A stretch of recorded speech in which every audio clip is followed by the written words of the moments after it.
and welcome to Quality of Life Radio, hosted by Lisa and Nancy, editors of BigBlendMagazines.com.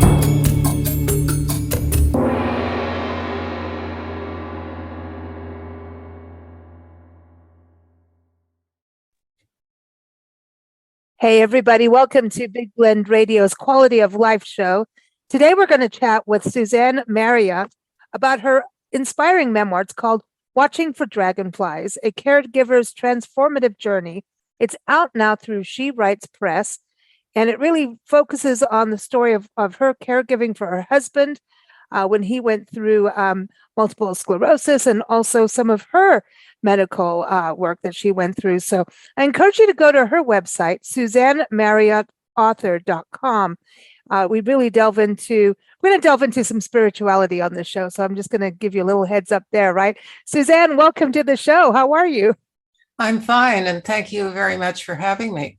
Yeah, I'm really glad to have you here. And really also want to say thank you for sharing your stories, because I think this is something, when someone goes through something medical and a health, especially at the moment, it's a health crisis, right? Yes. It is a very scary thing, and it really throws people for a loop. And I think what your story is so good is about how to get back to the center of a relationship to make things work, which can be difficult, when life throws you really big curveballs on how to get back to how to have the communication and really take these curveballs on and work as a team, which can be really difficult. Well, I think that's the crux of it. Although Michael and I had a wonderful relationship, we did have our arguments. And I realized that when he became ill, that he absolutely wouldn't be able to withstand these arguments we used to have, even though they were infrequent. So I made a change then to consciously become more responsive rather than reactive from old patterns, going back to childhood. And I really worked on that. And I think that is one thing that helped us work together to face the challenges of his disease. And as we grew closer, his trust in me as a caregiver increased, and my trust in him as a partner in this venture of meeting the challenges of MS increased. So that's one of the transformative things that I write about in my book. And also when you talk about the trust part and the reaction, when people argue, and that's a normal thing, right? For couples, Nancy and I travel the country together as mother, daughter, run a business together. So we're always there, right? And people go, that's so wonderful. I could never do this with my mother. Or I could never do this with my daughter. I'm like, it's not just, a cakewalk, a relationship. We do have our moments, and, but because of what we do, those moments aren't allowed to drag on. We have to get up and travel the next day or put a magazine out or whatever it is. And we have, so there's a trust that arguments can go too far at times. And a lot of times I think arguments they become this reactionary battle versus what are we trying to, what's the goal of this? Are we just spouting steam, trying to make a point? But that reactionary thing can actually start to eat at trust, because if it's always a combative, reactionary, drama, communication, trust starts to go away. Whereas if you turn it around on your goals, then you can start building that trust back up, Yes, that's very, very true. Yeah, it's trust is key, especially with caregiving, because, and this also because you also went through a diagnosis of cancer. There's a fear that comes when a major medical diagnosis is, happening to you. Your body there's a fear that comes with that. And there's a fear of, people taking care of you, whether it's the doctors, the nurses, or your loved ones. So the fear part, can you touch on that a little bit on how to move past that fear? Well, in the case of my cancer, although I had wonderful allopathic care, I also did lots of alternative or complementary activities to address my cancer. And one of the things I did was hypnosis. I had a wonderful hypnotherapist, and that we had a lot of trust. And going back to childhood experiences, I had developed a distrust, really, of the medical profession, of doctors. Nothing specific in my case, but it was just a general fear and distrust that probably goes back to very early childhood. I had a tonsillectomy at age 2, which was traumatic. So through hypnosis and his suggestions, I learned more trust in the medical doctors who were going to be doing the operation and helping me. And so he just gave me the suggestion that perhaps I would trust them more and realize that we were all working together and that they were there for me. And that helped me a great deal. And so that's one of the things that was helpful to me. I really appreciate that side of kind of using all modalities, right? Not just, they always say the East and the West and all of that, but spirituality can come from anywhere. And kind of, I feel like it's more tapping into your center and being able to travel to the past or through, like what you're saying with hypnosis. It's kind of, I think our brain stores everything, and it's really about how to get back to those memories. It's like rebooting your computer in a way on a spiritual, but then also a brain level. Does that make sense? Like we have a little button we get to push, but we have to learn how to push the right buttons to do it. Yeah, speaking of spirituality, there's a lot of spirituality in my book. And when I had cancer, I did several things, meditation, from a discipline called psychosynthesis. I learned to have dialogues with my wise old person, who was really my, an avenue to reaching my higher self. And so that was very helpful in seeking guidance. And when I was on chemo, I listened to wonderful guided meditation tapes that helped me visualize this really toxic chemicals that were going into my body to fight the cancer, if any still existed there. It helped me visualize them as a bright blue fluid that was healing me.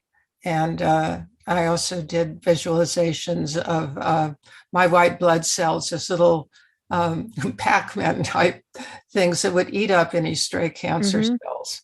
So the visualizations and meditations helped a great deal.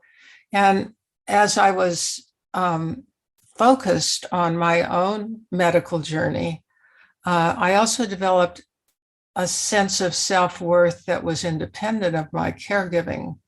I had, because I'd been caring for Michael for so long, I had kind of envisioned or seen myself through the caregiving eyes, and that's where my self-worth was coming from. But I realized I had an intrinsic sense of self-worth, and that I intrinsically, and regardless of anything I was doing, I had a right to life.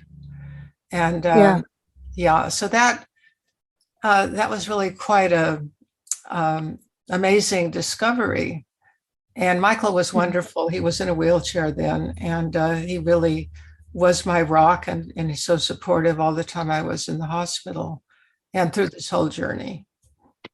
Yeah, and our friend Steve Schneikert, he does our Hollywood history excerpts on Big Blend Radio here, and he's been on shows talking about MS as well, and which is something he goes through, and he always talks about the power of positivity. He's always reminds me, Lisa, thoughts become things. Don't say this. Start to believe the other side, because it really is true. And he's very strong in a spiritual core, not necessarily this religion or that religion, but very strong in that how you shape your attitude and what you choose to believe is going to get you through. And I mean, we've known him for years, and when he was diagnosed with MS, here comes all the negative stuff the doctors tell you that you don't want to hear, and he said, no, that's it. I'm going to make sure I walk. He lifted weights, he did exercise, and he's still like that to this day, taking care of his body as much as he possibly can. And we all have our ups and downs with that in life, but he said that positivity, that thoughts really do become things, and to really have that belief in yourself of healing. Do you find that works too for you? Yes, I think positive belief is very powerful. And Michael exhibited that through much of the time that he had MS. We traveled a lot, actually, and we had been very active before MS. We had been avid mountain bikers. We had backpacked and into the Stanislaus River area overnight, several nights. And beautiful. We'd done a lot of traveling. So we looked at things as not, we can't do this. It's, yes, we can, but we'll have to make adjustments. So it's not necessarily, it's how can we do it rather than, no, we can't do it. So we made lots of adjustments as things went on. And we were really quite active and had some wonderful adventures and travel during that time also. Yeah, it is about how, and it's just changing your perception, right, of how you do things. I love that. And I love that you go to nature too. I think nature is one of the strongest, healing energies that you can go to. She's the source, of, clean air and, everything that we want. And I think there's just a healing magic about being outside. And I love the title of your memoir, Watching for Dragonflies, because dragonflies are, when you start, studying them, don't mess with them. You know what I mean? In their world, right? But they're just like butterflies, also a symbol of rebirth, I think, with what they, they're beautiful. They do eat each other and stuff like that, but it's kind of like a praying mantis, but there's a strength in that too. They are strong. You wouldn't realize it until you start studying them. They're strong, they're beautiful, and a sense of rebirth. And did you think of those things going out in nature and seeing them? And when Michael went out into the water and saw them and watched for them? Yes, they became a very powerful, transformative symbol for Michael and also for me. I could read that part where he had his adventure with dragonflies. It's pretty short if you would like, or I can yeah, that would be awesome. Okay. So we're on the Eel River, and Michael is at this point walking with his 2 hiking poles. He's very unstable, but he's able to get around with 2 hiking poles. And we have purchased a small used RV, and we have driven up the coast of California and stopping at various places. And so this takes place on the Eel River in Northern California. So I'm reading now. Well, I'm experimenting with swimming against the gentle current and letting it carry me back to where I started. I notice Michael has been standing on the opposite bank for quite some time. I go over to him. What are you doing? I ask. I'm watching the dragonflies, he tells me. I notice there are a host of dragonflies flitting among the reeds that grow along the bank. We both stand transfixed, watching their transparent wings reflect the sunlight, transforming them into prisms of iridescent color.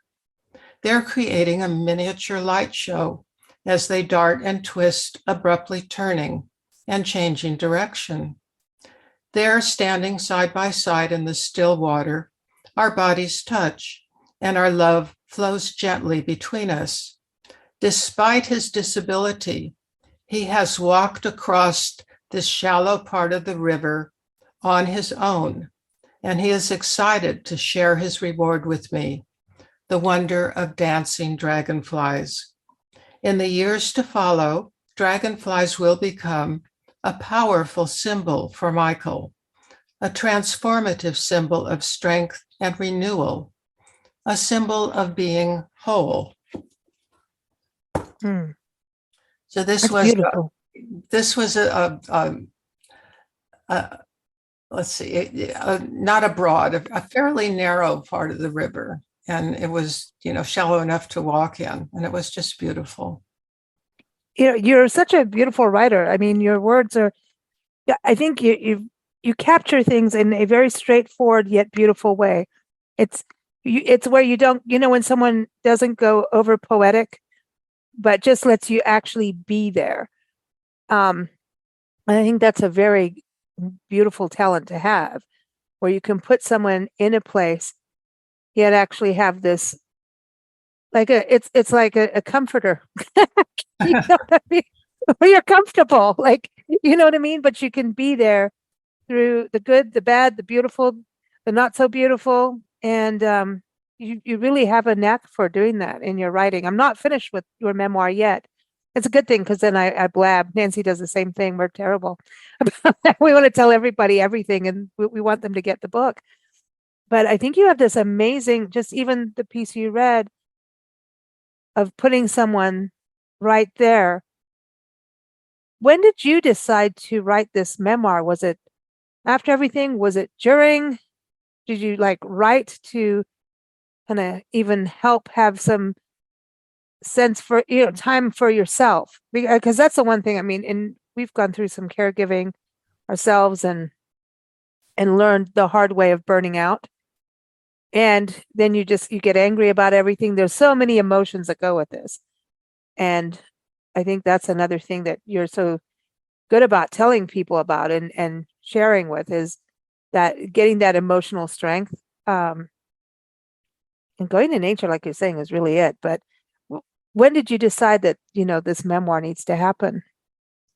Well, during the 10 years that Michael suffered from MS, I kept detailed journals, 12 in all. And I'd always been a journal keeper, but I just had this sense of this need almost to write down what was happening. And in many ways, that gave me clarity. It gave me some distance so that I could go into the witness role in my own interior to see what was happening and also to see how we were growing and changing. So during these years, I was also seeing a wonderful woman who was a psychotherapist. I saw her about once a week, and she had a Jungian perspective, which I very much appreciated.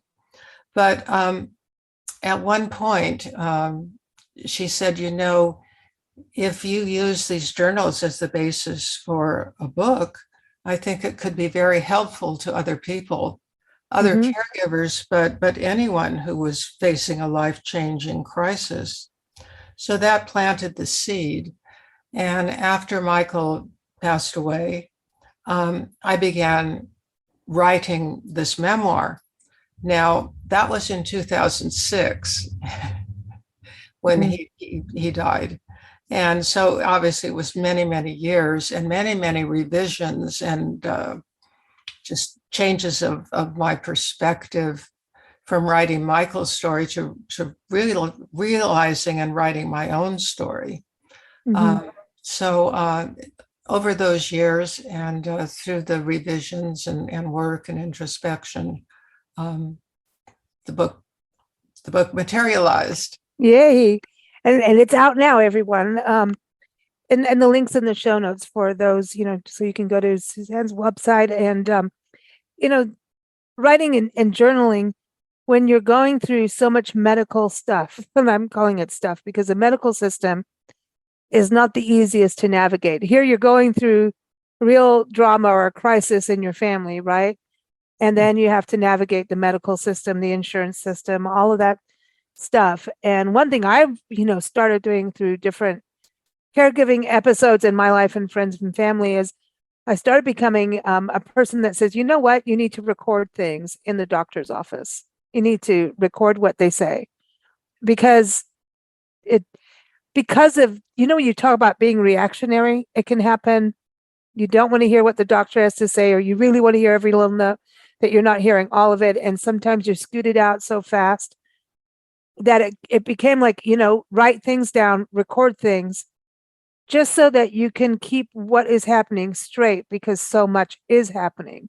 Did you find that helped with journaling at all to just keep what was going on straight because of all the external things that come with going through a medical crisis?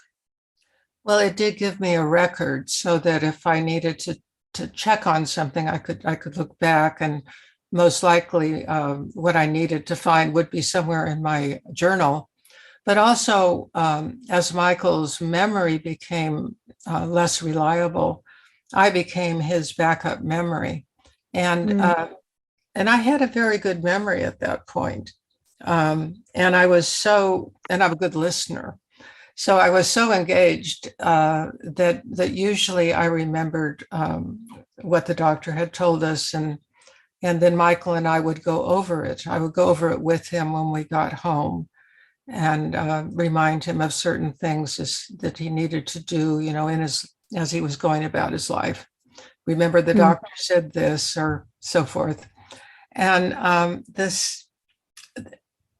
we had good medical care for the most part, although there were times when I had to step in and take over, really. There were times with as Michael's disease progressed and as he was in the hospital more and more times, that I had to intervene when I saw that things weren't happening as they should. And so I developed an assertiveness that I really hadn't had before, and it was just necessary to protect my husband. Yeah, it's a hard road, man. It's definitely got the bumps. When you think about all of those, just navigating it all just becomes very difficult. And then the memory side, I think sometimes the memory side is just there's so much to deal with that it can get confusing. Did they say this or that? Last time we were here, they said this, you know what I mean? And the memory, sometimes that can also create arguments of someone remembering it one way, the other person remembering it the other way. That's, I've seen that happen and been there through that. And I wonder also if there's also, that coming together over a relationship, like, I had a step grandfather that went through a series of medical procedures in Mexico, and none of us really understood what was going on. This is way before Google or internet was out there or anything. And he wasn't all there. You know what I mean? He wasn't, really, and didn't understand what was going on. And his fear became really nasty, and we didn't understand. Well, we just as suddenly thrust into this caregiving role that we didn't really know him that well either, because we all lived in different countries at one point. And so it became this nightmare of trying to make things work, trying to navigate a language. And he was partially deaf and, well, mostly deaf, and then arguing about things when he wasn't even hearing it straight. And it became very tenacious. Let's put that word there.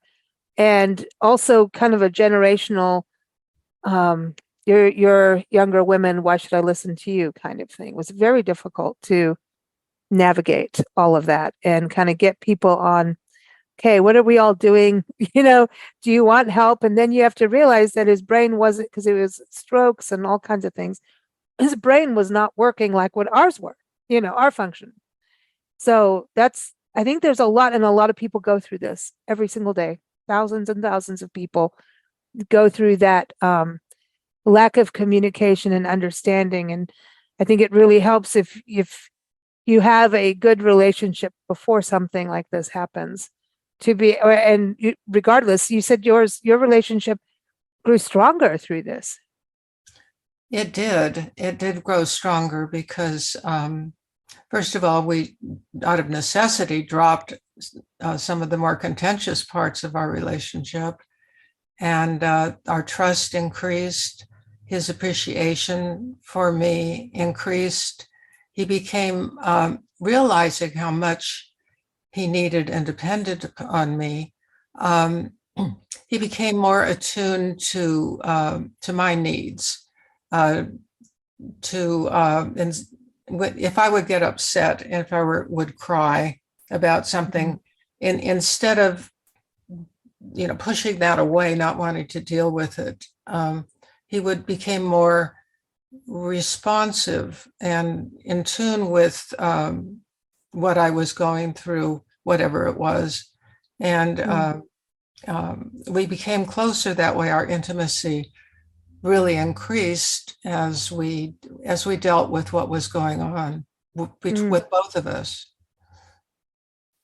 Do you think, right now, I think the way the medical system is too, a lot of people are becoming caregivers now. We're seeing more and more families move in together, which I don't think is a bad thing. I think that's kind of let's go back to some of our basics, right? Mm-hmm. So you're seeing like maybe 3 generations to even 4 generations of families being put together suddenly. We saw that during COVID, and then we saw families also being completely split up and not being able to be there for each other, depending on their circumstance and where they are. And so I think the way things are, I think we're going to see more and more of people having to be there for each other.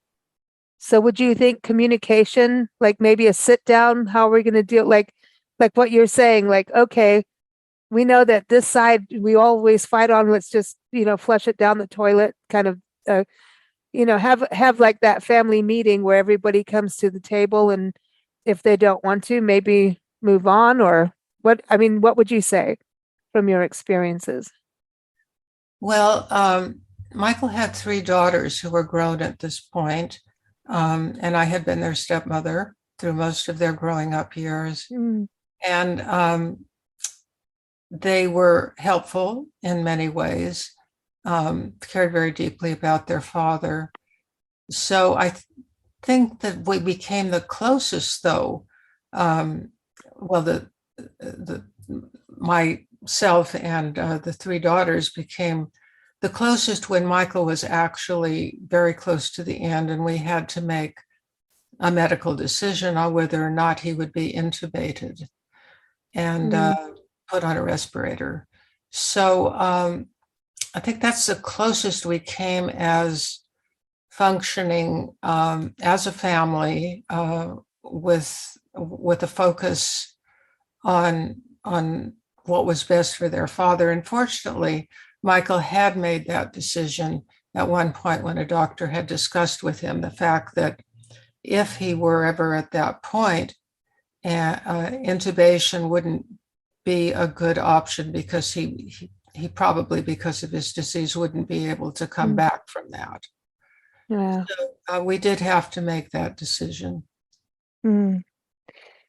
What would you say for, your book is, full of love, right? So self-care. And then what about your other network, other family members and friends, co-workers?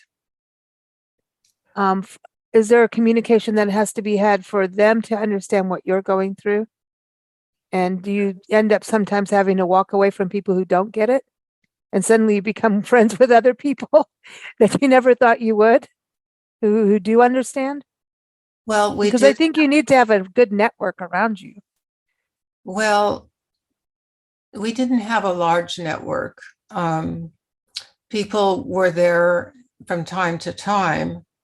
Our network basically consisted of the three daughters and myself, but also at one point when I was still working, I realized that I needed assistance. I needed some help here because Michael was by then in a wheelchair and he had to,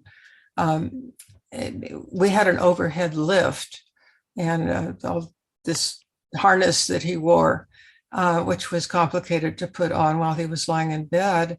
And that would take him from the bed to the wheelchair or to his shower bench. Mhm.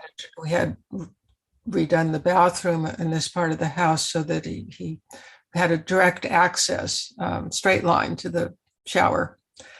And so I hired a wonderful woman who came in every morning, during the week, sometimes on Saturday, and she would get Michael bathed, dressed, everything that needed to be done while I was at work. So, and she would stay probably till noon. So that was a wonderful help. Mm. So realizing I needed assistance was a big move, from being I could do it all to, well, I can't. Yeah. Yeah. So, and then I had friends who were supportive. Mm. And then you talk also about going to a support group almost. And I think that's necessary, right? To be able to communicate about what you're going through, what Michael was going through. Would you suggest that to folks to look at that kind of group to, help you get through and so people can you're speaking the same language, right? You need that. Well, I think that was so important. And Michael was actually in two support groups, and I was in one for caregivers. And it was such a wonderful support and sharing. And not only did we share emotionally and, just lay it all out and get excellent feedback, but we also shared important information that I wouldn't have received anywhere else.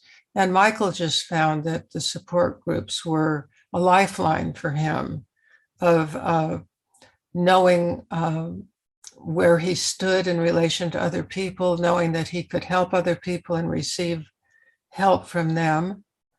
And I think it's essential. At this point, the MS Society ran support groups. Our local chapter in Oakland did. Mm. I don't know that they're doing that anymore. I think they're more focused on research and development, but there are support groups out there, and they're very wonderful. And one thing we learned that our doctor never mentioned, but I learned from my support group that there was a wonderful rehab facility that our HMO ran. And Michael twice went there, and they were just wonderful. And that's when he was outfitted in wheelchairs, actually two over time, that were the right ones for him. And he got wonderful physical therapy and all kinds of assistance there. So support groups are just very, very important. Yeah, especially with people, like I was saying, that speak the same language, right? Yes. Whereas, yeah, because sometimes that's what I was saying. Sometimes our friends and family, as much as we love them and they love us, they don't get it. You know what I mean? Until they're in that situation. And you do need to, it's like, I know probably when you found out you had cancer for the first time, it's, friends and family, you're like, oh my gosh, I don't know what to say. There's some people that just, shy away Mhm. because they don't know. And some people who do know, because I mean, it's not like we don't know someone with cancer, right? And in this climate now. So I think having those support groups where it takes that edge off of people having to deal with that side of communication too, right? It's just kind of, it's a little bit warmer waters and supportive. And I think maybe like social media helps on that. That's the positive side of, social media is you can meet some wonderful people online. We've talked, and I mean all kinds of support groups. Obviously, you're always gonna, people are people, right? So there's always going to be someone somewhere that you may not like or get along with. But that's never, I mean, that's just life.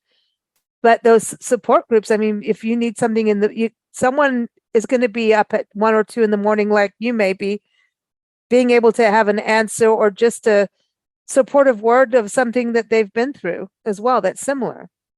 So I think we all get, a little bit crazy about social media. It has that, negative side, but I think social media can be very positive with those kinds of groups and online support in that way. Yes, when I had cancer or after, the operation, I was in another support group for cancer survivors. And that was wonderful. And yes, you're there with people who understand, and there's no embarrassment about talking about what's going on. And I think that was a wonderful experience too. Now, are you doing a book tour with the memoir? I have coming up in this. I live in Grass Valley, in the Beautiful. Sierra foothills, and I have at our local bookstore, the bookseller. I have a book talk coming up at that facility, July 22nd, and I did have a book launch prior to that. Where I live in a community of 30 plus people, so had a wonderful celebration and book talk and launch with them. I don't have a series of appearances lined up. I have been working with a publicist, Books Forward. Oh yeah, we love them. Yeah, and they've been wonderful in securing podcasts such as this with wonderful people and guest blogs and so forth. Awesome. So I'm hoping that will bring people to my book, because I really believe that although my transformative experience was through caregiving, I believe that my book would speak to and hopefully inspire anyone who had a life-changing crisis. And I would love to communicate with readers and with other caregivers and with anyone who was interested on my Facebook page or on my website. I seem to get more traffic on the Facebook page than I do on the website, but on the website is a link to the Facebook page, which is, they're both Suzanne Marriott author. So social media can be a wonderful place to come together and share and just communicate. Are you open to doing book clubs? Especially, actual, even the support groups, speaking with them, I mean, through Zoom or something like that. So would you be open to doing that kind of thing? Because Yes, I think your book I think it's moving, you know what I mean, for people. And I actually want to say, I think it's important that doctors and people in the medical industry itself should read it from the patient side, and the caregiver side. Yeah, I think that's wonderful. They definitely have a narrow view, a very important one, but it's not expansive. Mm-hmm. Yeah, but yeah, what about doing, book clubs and support groups and communicating with people that way? Would you be Yes, open to that? I would love to do that. Yes, I think book clubs would be wonderful, or any support groups or any other way that we could have a dialogue. Mm. I know, and you travel too, right? I know you're into traveling and getting out there. So hey, maybe you have to go on a world tour. I'm just saying, you know. Well, that would be exciting. That would I really, know. yes.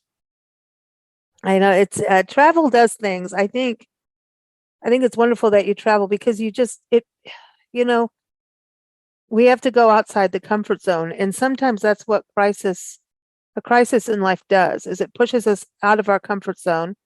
Mhm. Doesn't feel very positive. But no matter what the crisis is, you're going to learn something that you can use later in life. And you will find joy if you seek it. You will find strength that you didn't maybe know you had, and you'll find new strengths. You know what I mean? So that I just believe that in crisis, it's not always 100% out of the end of the world. There is choices we can make to get through things and to grow through it, wouldn't you say? Oh, yes. Yeah. And travel is wonderful. It really, um, it excuse me, puts me in a whole nother space. And I just love just the newness. Hmm. I become a new person in this new uh, civilization or experience or new situation. It's With your very. travels and then also on the spiritual side, and we haven't got too woo woo on the show. I did give everybody a warning. Hey, we're going to get spiritual here. But I would say that. But with your travels and then connecting with different people, meeting new cultures, and on the spiritual side, wouldn't you say that everything may be done in a little bit of a different way, but there's a thread that ties through all the, yeah, I don't know how many different spiritual experiences you've had in different countries, and so forth, but from what you have experienced, would you say there's a tie that connects us all, which is pretty mind blowing?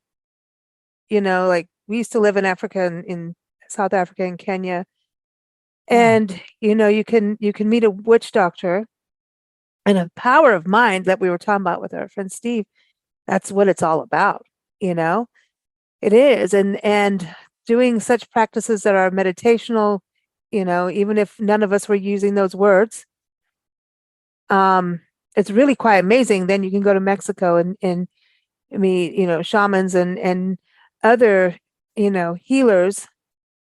Yet there's going to be this connection that's very similar, and I don't know. That's just kind of my experience. Like it'll be different words, maybe a different way of doing things, but there's still these similarities that run throughout. That you can be in a different culture, but there's always this other.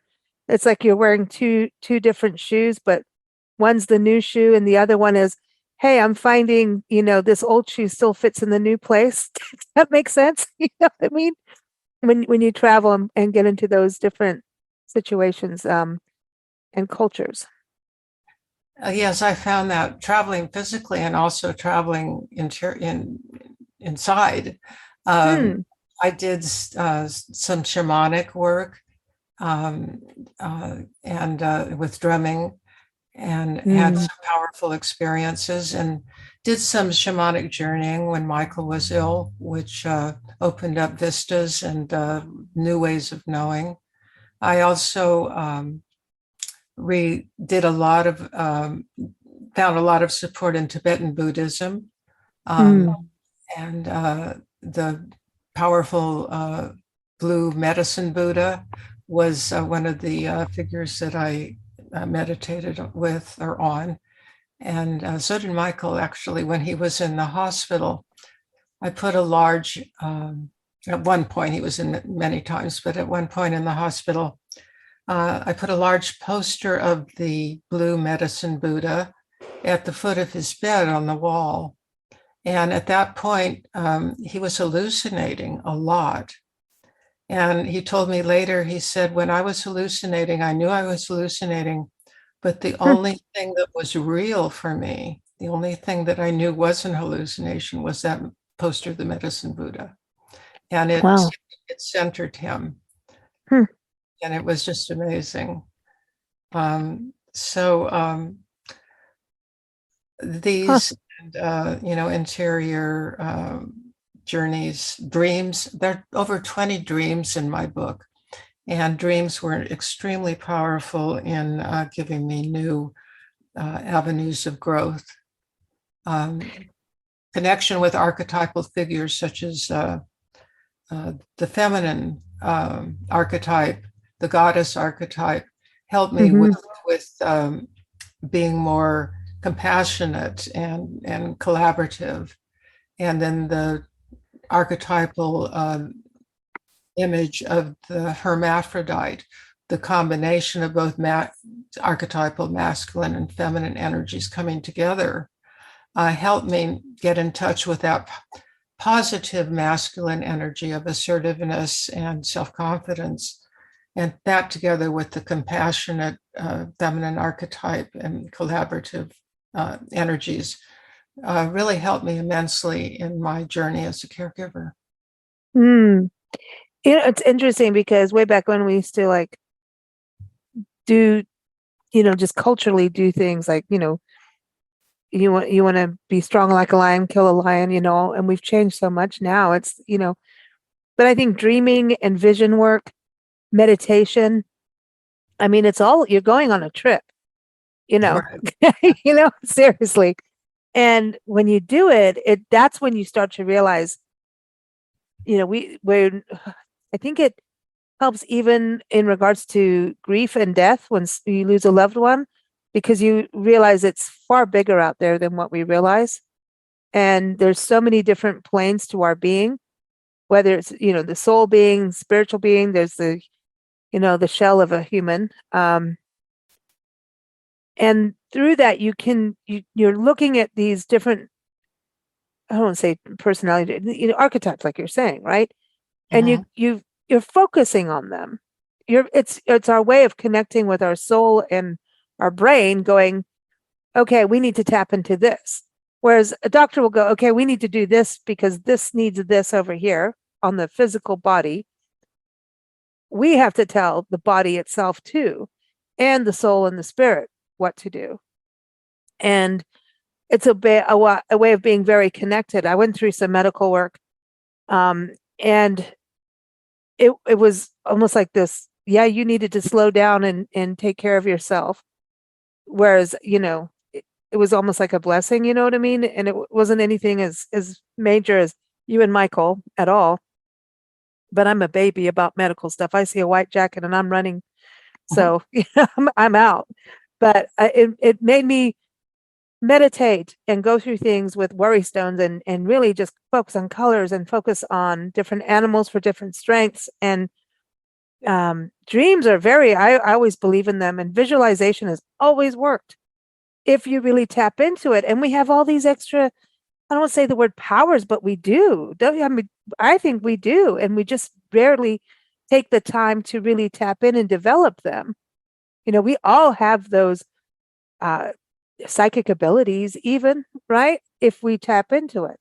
I believe that anyway. That's just my personal beliefs. And you can heal, and sometimes it's not time to do that. Maybe it is time to go to the next plane, but there is that connectivity of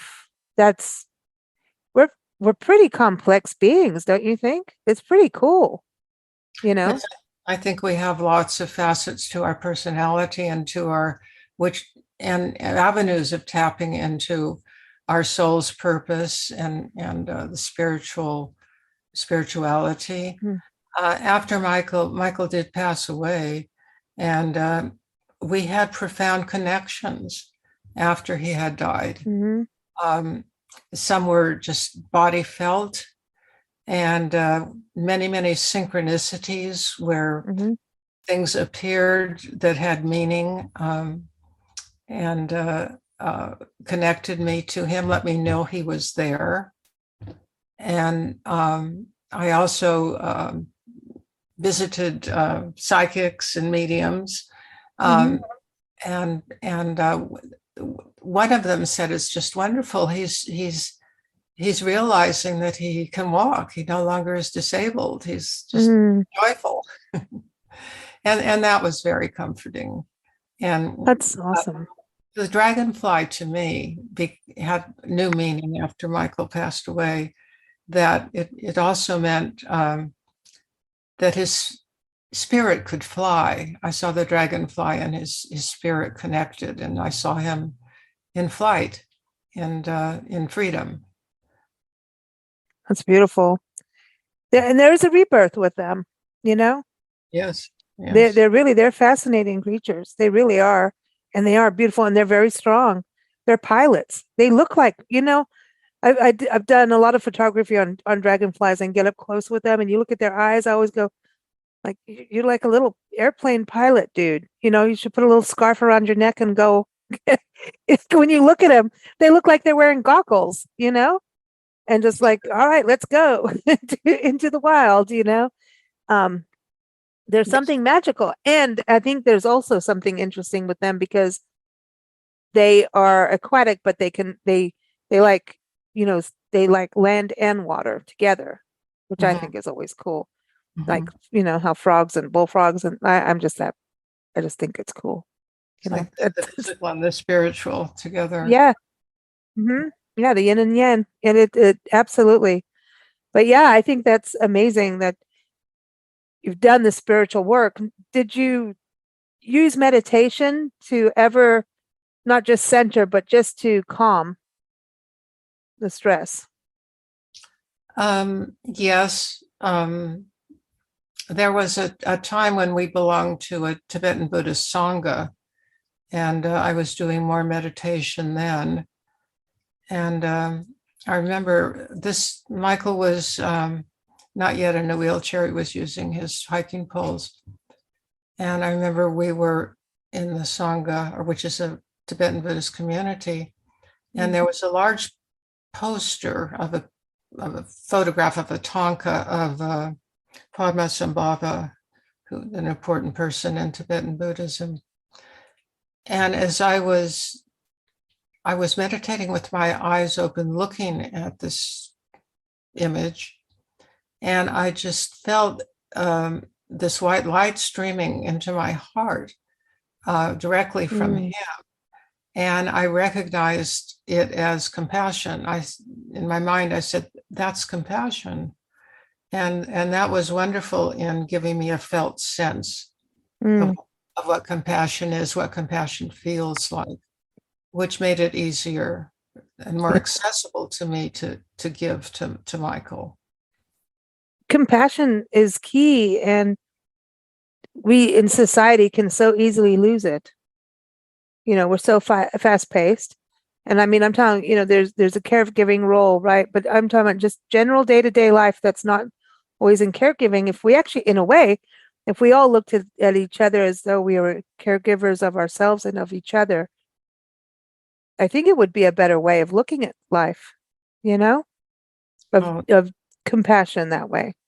Yes, we have so many differences, and it's so easy to be stay in your camp and oh gosh, yeah. Everyone else, and to realize we're all on this journey together at different stages, but to have compassion for people who aren't where you are, I think it's it's wonderful. It would certainly make it a better world.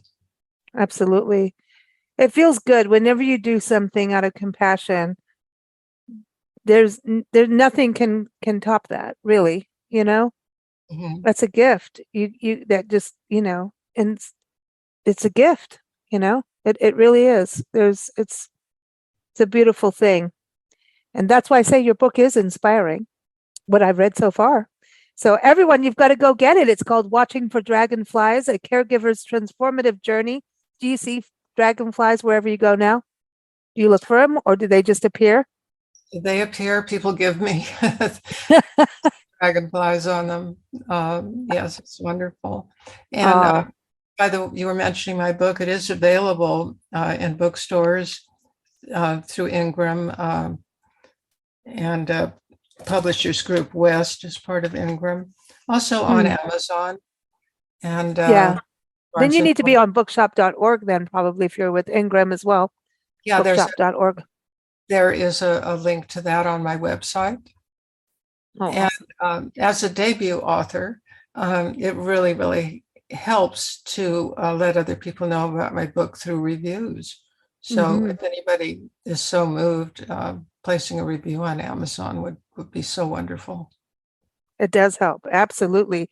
Everyone, Suzanne Marriott author.com is the website. I want to thank you all for joining us here on Big Blend Radio. You can keep up with us at bigblendradio.com. Thank you so much, Suzanne. It's been a real pleasure having a good conversation with you. Well, thank you so much for inviting me, and I've really enjoyed our talk.